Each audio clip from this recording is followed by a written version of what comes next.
This is The Butterfly That Stamped. This, O my best beloved, is a story, a new and wonderful story, a story quite different from the other stories, a story about the most wise sovereign Solomon bin Daud, Solomon the son of David. There are 355 stories about Solomon bin Daud, but this is not one of them. It is not the story of the lapwing who found the water, or the hoopoe who shaded Solomon bin Daud from the heat. It is not the story of the glass pavement, or the ruby with the crooked hole, or the gold bars of Balkis. It is the story of the butterfly that stamped. Now attend all over here again and listen. Solomon bin Daud was very wise. He understood what the beasts said, what the birds said, what the fishes said, and what the insects said. He understood what the rocks said deep under the earth when they bowed in towards each other and groaned, and he understood what the trees said when they rustled in the middle of the morning. He understood everything, from the bishop on the bench to the hyssop on the wall, and the Balkis, his head queen, the most beautiful Queen Balkis, was nearly as wise as he was. Solomon bin Daud was strong. Upon the third finger of the right hand he wore a ring. When he turned it once, afrits and jinns came out of the earth to do whatever he told them. When he turned it twice, fairies came down from the sky to do whatever he told them. And when he turned it 3 times, the very great angel Azrael of the sword came down dressed as a water carrier, and told him the news of the 3 worlds, above, below, and here. And yet, Solomon bin Daud was not proud. He was very seldom showed off, and when he did, he was sorry for it. Once he tried to feed all the animals in all the world in one day, but when the food was ready, an animal came out of the deep sea and ate it up in 3 mouthfuls. Solomon bin Daud was very surprised and said, "O animal, who are you?" And the animal said, "O king, live forever. I am the smallest of 30,000 brothers, and our home is at the bottom of the sea. We heard that you were going to feed all of the animals in the world, and my brothers sent me to ask when dinner would be ready." Solomon bin Daud was more surprised than ever and said, "O animal, you have eaten all the dinner that I made ready for all the animals in the world." And the animal said, "O king, live forever, but do you really call that a dinner? Where I come from, we eat twice as much as that between meals." Then Solomon bin Daud fell flat on his face and said, "O animal, I gave that dinner to show what a great and rich king I was, and not because I really wanted to be kind to the animals. Now I am ashamed, and it serves me right." Solomon bin Daud was really, truly a wise man, best beloved, and after that he never forgot that it was silly to show off, and now the real story part of my story begins. He married ever so many wives. He married 999 wives, besides the most beautiful Balkis, and they all lived together in a great golden palace in the middle of a lovely garden with fountains. He didn't really want 999 wives, but in those days everybody married ever so many wives, and of course the king had to marry ever so many more just to show that he was the king. Some of the wives were nice, but some were simply horrid, and the horrid ones quarreled with the nice ones and made them horrid too, and then they would all quarrel with Solomon bin Daud, and that was horrible for him. But Balkis, the most beautiful, never quarreled with Solomon bin Daud. She loved him too much. She sat in her room in the golden palace, or walked in the palace garden, and was truly sorry for him. Of course, if he had chosen to turn his ring on his finger and call up the jinns and the afrits, they would have magicked all those 999 quarrelsome wives into white mules of the desert, or greyhounds, or pomegranate seeds, but Solomon bin Daud thought that would be showing off. So, when they quarreled too much, he only walked by himself in one part of the beautiful palace gardens and wished that he had never been born. One day, when they had quarreled for 3 weeks, all 999 wives together, Solomon bin Daud went for peace and quiet as usual. Among the orange trees he met Balkis the most beautiful, very sorrowful, because Solomon bin Daud was so worried. And she said to him, "O my lord and light of my eyes, turn the ring upon your finger and show these queens of Egypt and Mesopotamia and Persia and China that you are the great and terrible king." But Solomon bin Daud shook his head and said, "O my lady and delight of my life, remember the animal that came out of the sea and made me ashamed before all the animals in the world because I showed off. Now, if I showed off before these queens of Persia and Egypt and Abyssinia and China, merely because they worry me, I may be made more ashamed than I already have been." And Balkis the most beautiful said, "O my lord and treasure of my soul, what will you do?" And Solomon bin Daud said, "O my lady and content of my heart, I shall continue to endure my fate at the hands of these 999 queens who vex me with their continual quarreling." So we went on between the lilies and the loquats and the roses and the cannas and the heavy-scented ginger plants that grew in the garden, till he came to the great camphor tree that was called the camphor tree of Solomon bin Daud.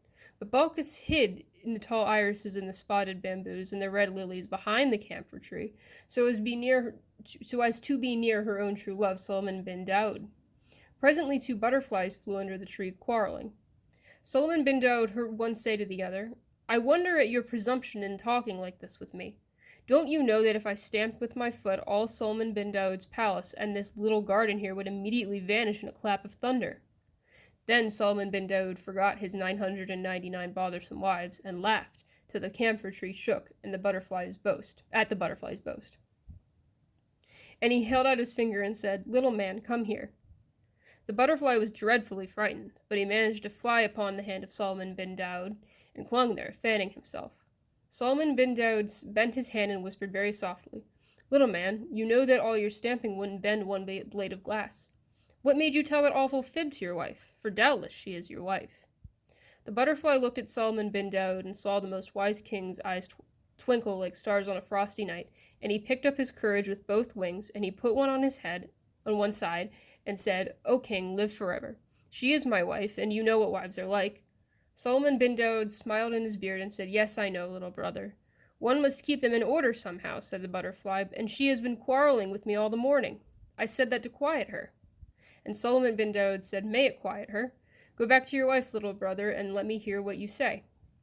Back flew the butterfly to his wife, who was all of a twitter behind a leaf, and she said, "He heard you. Solomon bin Daud himself heard you."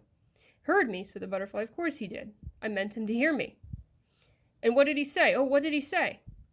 "Well," said the butterfly, fanning himself most importantly, "between you and me, my dear, of course I don't blame him, because his palace must have cost a great deal and all the oranges are just ripening. He asked me not to stamp, and I promised I wouldn't." "Gracious," said his wife, and sat there quiet. But Solomon bin Daud laughed till the tears ran down his face at the impudence of the bad little butterfly. Balkis the most beautiful stood up behind the tree along the red lilies and smiled to herself, for she had heard all of this talk.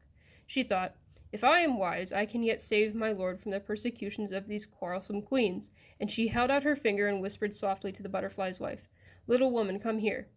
Up flew the butterfly's wife, very frightened, and clung to Balkis's white hand. Balkis bent her beautiful head down and whispered, "Little woman, do you believe what your husband has just said?" The butterfly's wife looked at Balkis, and she saw the most beautiful queen's eyes shining like deep pools with starlight on them, and she picked up her courage with both wings and said, "O queen, be lovely forever. You know what menfolk are like." And the queen Balkis, the wise Balkis of Sheba, put her hand to her lips and hide a smile and said, "Little sister, I know." "They get angry," said the butterfly's wife, fanning herself quickly, "over nothing at all, but we must humor them, O queen. They never mean half they say. If it pleases my husband to believe that I can believe he can make Solomon bin Daud's palace disappear by stamping his foot, I'm sure I don't care. He'll forget all about it tomorrow." "Little sister," said Balkis, "you are quite right. But next time he begins to boast, take him at his word. Ask him to stamp and see what will happen. We know what menfolk are like, don't we? He'll be very much ashamed." Away flew the butterfly's wife to her husband, and in 5 minutes they were quarreling worse than ever. "Remember," said the butterfly, "remember what I can do if I stamp my foot." "I don't believe you one bit," said the butterfly's wife. "I should very much like to see it done. Suppose you stamp now." "I promised Solomon bin Daud that I wouldn't," said the butterfly, "and I don't want to break my promise." "It wouldn't matter if you did," said his wife. "You couldn't bend a blade of grass with your stamping. I dare you to do it," she said. "Stamp, stamp, stamp." Solomon bin Daud, sitting under the camphor tree, heard every word of this, and he laughed as he had never laughed in his life before. He forgot all about his queens. He forgot about the animal that came out of the sea. He forgot about showing off. He just laughed with joy, and Balkis, on the other side of the tree, smiled because of her own true love was so joyful. Presently the butterfly, very hot and puffy, came whirling back under the shadow of the camphor tree and said to Solomon, "She wants me to stamp. She wants me to see what will happen to Solomon bin Daud. You know I can't do it. Now she'll never believe a word I say. She'll laugh at me to the end of my days." "No, little brother," said Solomon bin Daud. "She'll never laugh at you again." And he turned the ring on his finger, just for the little butterfly's sake, not for the sake of showing off. And lo and behold, 4 huge jinns came out of the earth. "Slaves," said Solomon bin Daud, "when this gentleman on my finger," that was where the impudent butterfly was sitting, "stamps his left front forefoot, you will make my palace and these gardens disappear in a clap of thunder. When he stamps again, you will bring them back carefully. Now, little brother, he said, go back to your wife and stamp all you've a mind to. Away the butterfly flew to his wife, who was crying, I dare you to do it! I dare you to do it! Stamp! Stamp now! Stamp! Balkis saw the 4 vast gens stoop down to the 4 corners of the gardens, with the palace in the middle, and she clapped her hands softly and said, At last Suleiman bin Daud will do it for the sake of a butterfly what he ought to have done long ago for his own sake, and the quarrelsome queens will be frightened. Then the butterfly stamped. The gens jerked the palace and the garden 1,000 miles into the air, and there was a most awful thunderclap, and everything grew inky black. The butterfly's wife fluttered about in the dark, crying, Oh, I'll be good. I'm so sorry I spoke. But only bring the gardens back, my dear darling husband, and I'll never contradict again.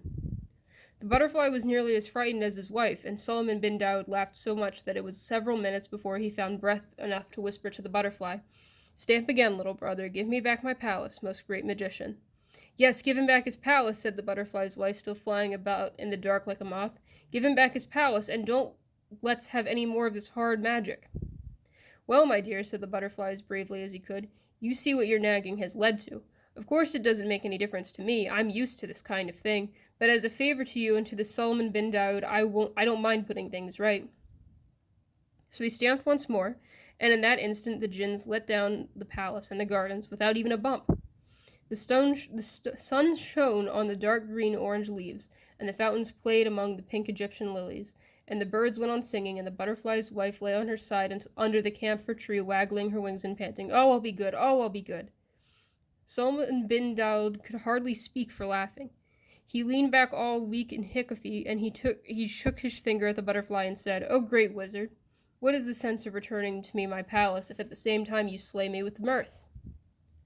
Then came a terrible noise, and for all the 999 queens ran out of the palace, shrieking and shouting and calling for their babies. They hurried down the great marble steps below the fountain, 100 abreast, and the most wise Balkis went statelily forward to meet them and said, What is your trouble, O queens? They stood on the marble steps 100 abreast and shouted, What is our trouble? We were living peacefully in our golden palace, as is our custom, when suddenly the palace disappeared, and we were left sitting in a thick and noisome darkness. And it thundered, and jinns and afrits moved about in the darkness. That is our trouble, O head queen, and we are most extremely troubled on the account of that trouble, for it was a troublesome trouble, unlike any trouble we have known. Then Balkis, the most beautiful queen, Suleiman bin Daud's very best beloved, queen that was of Sheba and Sable and the rivers of the gold of the south, from the desert of Zin to the towers of Zimbabwe, Balkis, almost as wise as the most wise Suleiman bin Daud himself, said, It is nothing, O queens. A butterfly has made a complaint against his wife because she quarreled with him, and it has pleased our lord Suleiman bin Daud to teach her a lesson in low-speaking and humbleness, for that it is counted a virtue among the wives of butterflies. Then up and spoke an Egyptian queen, the daughter of a pharaoh, and she said, Our palace cannot be plucked up by the roots like a leek for the sake of a little insect. No, Suleiman bin Daud must be dead, and what we heard and saw was the earth thundering in the darkness at the news. Then Balkis beckoned that bold queen without looking at her, and said to the others, Come and see. They came down the marble steps 100 abreast, and beneath his camphor tree, still weak with laughing, they saw the most wise king, Suleiman bin Daud, rocking back and forth with a butterfly on either hand, and they heard him say, O wife of brother in the air, remember this, to please your husband in all things, lest he be provoked to stamp his foot yet again, for he has said that he is used to this magic, and he most eminently a great magician, one who steals away the very palace of Suleiman bin Daud himself. Go in peace, little folk, and he kissed them on the wings, and they flew away. Then all of the queens, except Balkis, the most beautiful and splendid Balkis, who stood apart smiling, fell flat on their faces, for they said, If these things are done when a butterfly is displeased with his wife, what shall be done to us when we have vexed our king with our loud speaking and open quarreling throughout many days? Then they put their veils over their heads, and they put their hands over their mouths, and they tiptoed back to the palace most mousy quiet. Then Balkis, the most beautiful and excellent Balkis, went forward through the red lilies to the shade of the camphor tree, and laid her hand upon Suleiman bin Daud's shoulder, and said, O my lord and treasure of my soul, rejoice, for we have taught the queens of Egypt and Ethiopia and Abyssinia and Persia and India and China with a great and memorable teaching. And Suleiman bin Daud, still looking for the butterflies where they played in the sunlight, said, O my lady and jewel of my felicity, when did this happen? For I have been jesting with a butterfly ever since I came to this garden. And he told Balkis what he had done. Balkis, the tender and most lovely Balkis, said, "O my lord and regent of my existence, I hid behind the camphor tree and saw it all. It was I who told the butterfly's wife to ask the butterfly to stamp, because I hoped that for the sake of jest my lord would make some great magic, and that the queens would see it and be frightened. And she told him what the queens had said and seen and thought." Then Solomon bin Daud rose up from his seat under the camphor tree, and stretched his arms and rejoiced, and said, "O my lady and sweetener of my days, I know that if I had made a magic against my queens for the sake of pride or anger, as I made that feast for all the animals, I should certainly have been put to shame. But by means of your wisdom I made the magic for the sake of a jest, and for the sake of a little butterfly, and behold, it has also delivered me from one of the vexations of my vexatious wives. Tell me, therefore, O my lady and heart of my heart, how did you come to be so wise?" And Balkis the queen, beautiful and tall, looked up into Solomon bin Daud's eyes, and put her head a little on one side, just like the butterfly, and said, "First, O my lord, because I loved you, and secondly, O my lord, because I know what women folk are." Then they went up to the palace, and lived happily ever afterwards. But wasn't it clever of Balkis?